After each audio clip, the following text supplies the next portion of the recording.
Good morning to you peeps, Liz here again, and today I'm coming to you basically to show us all how to fit the fingerboard to the neck blank, which we saw earlier, and we have the neck blank here, all nice and set, which will be the final part of the construction before we go to shaping the neck, doing the holes for the machine heads on the tuning pegs, and just leveling off the blank basically so that will fit nicely into the box. But enough of a preamble and straight in. So, especially when you're doing this, I would say, our golden tip, prepare, prepare, prepare.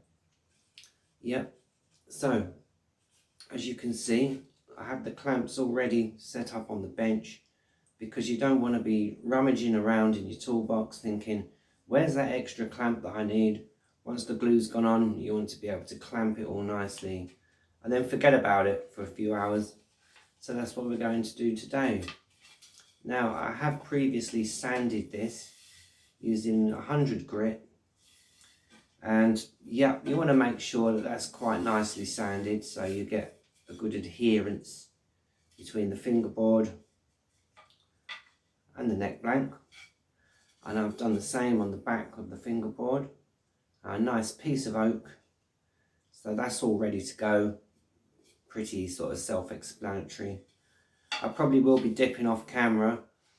This is probably the trickiest thing to film because I don't want to have my back to you and then get in the way of everything, but hopefully anyway we'll be able to sort of see what's going on, and it is all pretty obvious really, pretty self-explanatory.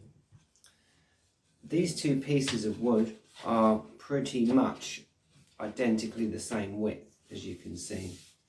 You can actually put that on the side and line it up against the bench. And I'm going to bring that to just behind that line there.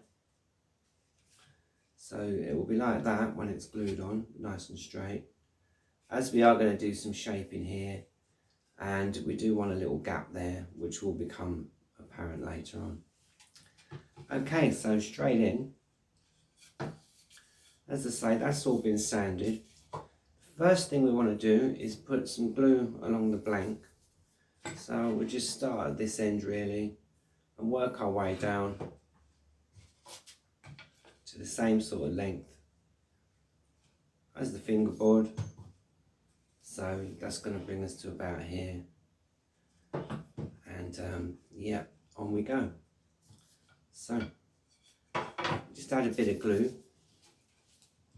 I like to just do a sort of wiggly line. And you don't have to be exact with it because we're going to sand the lot. So there you go, just a little bit of glue on there. Same on the back of the fingerboard. That's marked with a little line so we know which bit's the top. So if we go on the back, which has been nicely sanded with a 100 grit sandpaper, as has the neck blank, just to revise, and do the same on the back of the neck. So a reasonable amount on there. You can't really go over the top. It's best to put a bit too much glue than not enough. So I'd basically start with that, and then it's just a case of smoothing the glue. I just use my fingers personally. It's only water-based glue, so yeah, that's not going to do any harm. And just basically run it along there. That's not bad. Do the same on the back of here, just kind of flatten it off.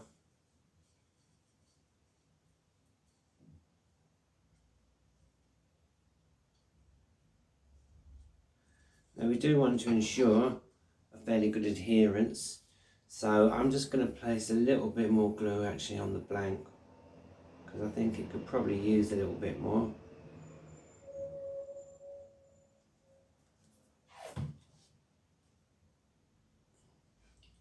Just rub it in.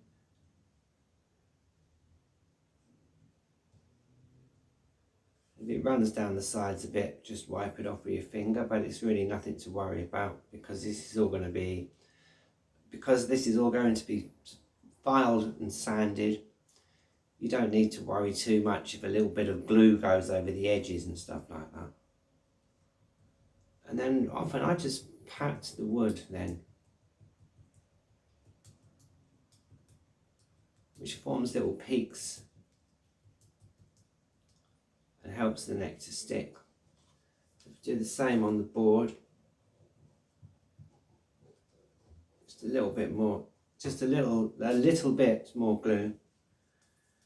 So keeping the noise down because it's early. And just pat along like that. It kind of creates little peaks, and I just think that helps the glue because these do slide around a lot once you start clamping them. And it's basically just a case of readjusting, but you'll see that now. So there we go. And place it on top, more or less where you want it. And there it is. Now, I often think it's best if you can just to leave that for a couple of minutes as it is, or not too long. If you leave that for a moment, it helps it kind of grip, and then there's less sliding when you go to basically clamp it together, which we're going to do now.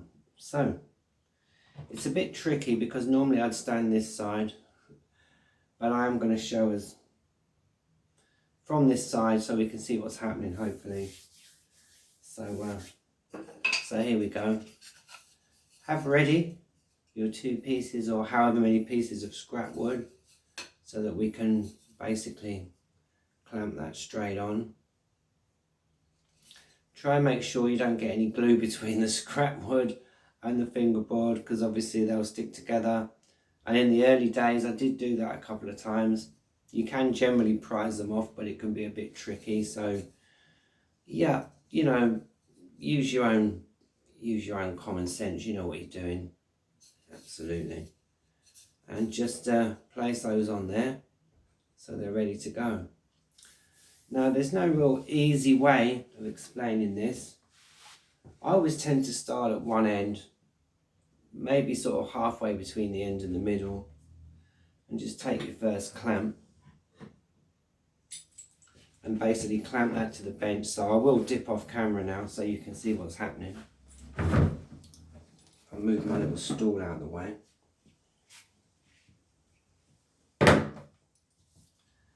So I would say start about here and wind your clamp.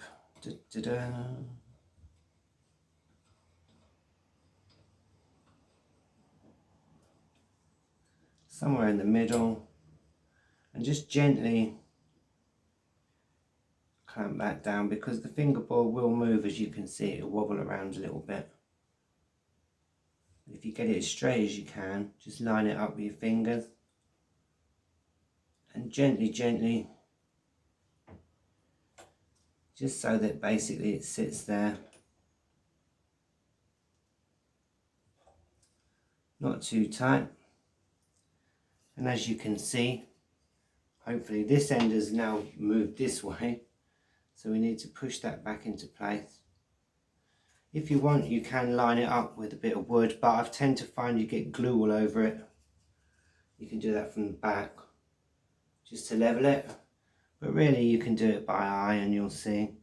It doesn't need to be like 100% perfect. Then we take another clamp and just clamp this end.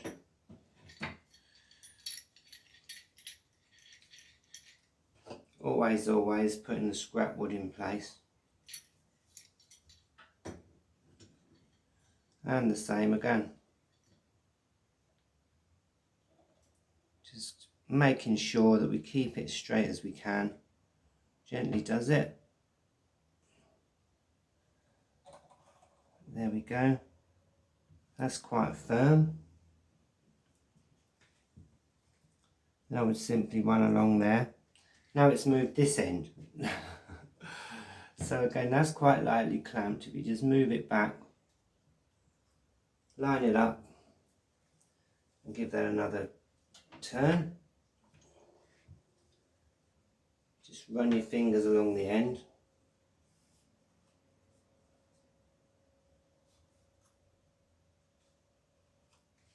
And then we can see what we're doing.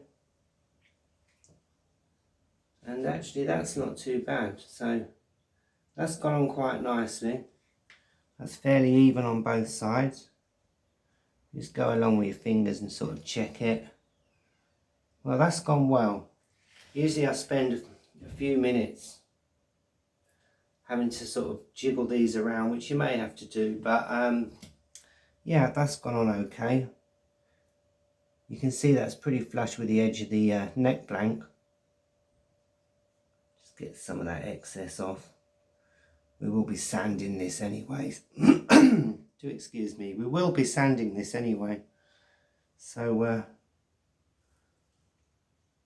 yeah, that's not really a problem, and that's gone fairly well. So once you've got it straight, you can add a bit more pressure to those two clamps,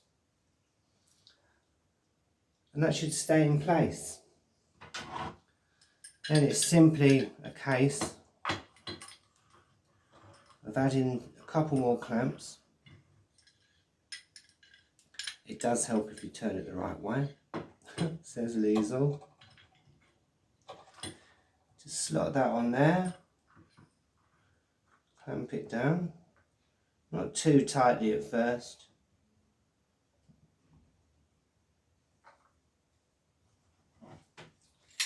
Another one on the end.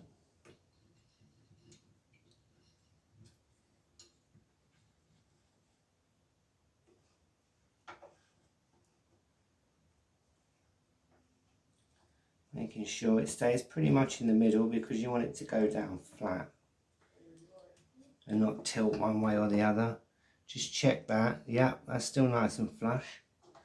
And then if we tighten that up a little bit more, you can adjust these to get them sort of fairly evenly spaced.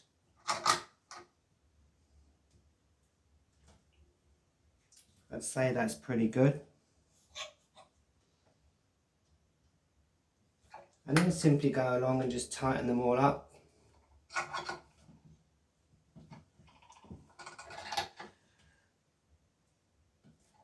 And really that's it. As I say, you want to try and keep glue off this surface because you don't want the scrap wood sticking to it. But I'd say that's fairly good where we are there. That's fairly even. There's this piece at the end. What I think I will do actually is just move this along a bit. And with this one,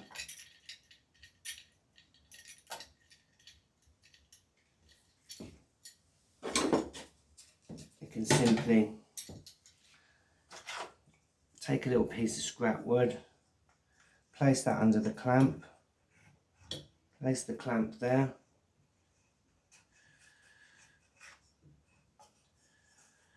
and just clamp that down.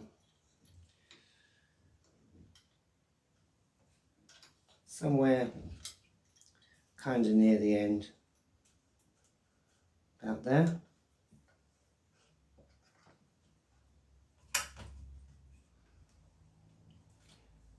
These bottom parts don't tend to mark the wood, and that's hidden anyway, so you don't really need to worry about a piece underneath. But these round bits, as we know, make little dents, so I would just pop a little bit of scrap wood on there, and then I think if we move this one down a bit, it's fine. Tighten that, maybe shift this one a little bit towards the edge. There we go. That's basically the end of the fingerboard there. Hopefully you can see. And I think that's pretty good. We can always move this one down a little.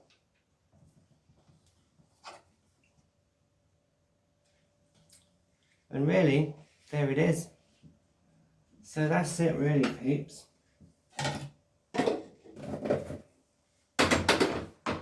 There's these all moving everything. As you can see, we're in a very small space, but yeah, I mean, that's about it. You can see the heels there, and basically behind the blue one is the end of the instrument neck. Give it a little check just to make sure that it's all still nice and flush. If it's a millimetre or so out, obviously don't worry about that, you know, it's 32nd of an inch or so. It really doesn't matter, because we are going to shape the neck down a bit. But I'd say that's it. So then, once you've done that, that's it really. You want that to stick for a few hours. Best of all, I would say, is overnight really. Or you can leave it all day. I'd leave it at least 4 hours. But really, the longer the better. Just go along, check they're nice and tight. And that's it. Now, periodically, because all the glue does settle and the air gets pushed out, you can just come along, say every couple of hours, and just check those. If they're a bit loose, tighten them again, or just tighten them a bit more, and then you'll get a nice adherence between the fingerboard and the neck blank. So there you go, peeps. I thought it was worth showing us that, because it actually went better than I thought it would. They can slide around a little bit, but if they do, it's just a case of loosening off one clamp, wiggling it, tightening up another one. You get the idea, until you've got it nice and straight. But I do find, like I say, that if you do it flat to a bench, if you can, then it tends to go a lot better. And there it is. Yeah, so we'll leave that to dry. Once that's dry, I think we'll probably move on to doing the holes for the machine heads or for the tuning pegs. Just level this end nice and flat, because that's going to fit inside the box on this build. We're going to use a flip-flop bureau hinge for the saddle, so we won't be drilling into the tailpiece on this one. And that's it. So, as always, wherever you are, do stay safe. Whatever you're doing, do stay blessed. And whatever life brings, keep building. Alright then, peeps. Bye for now. Bye.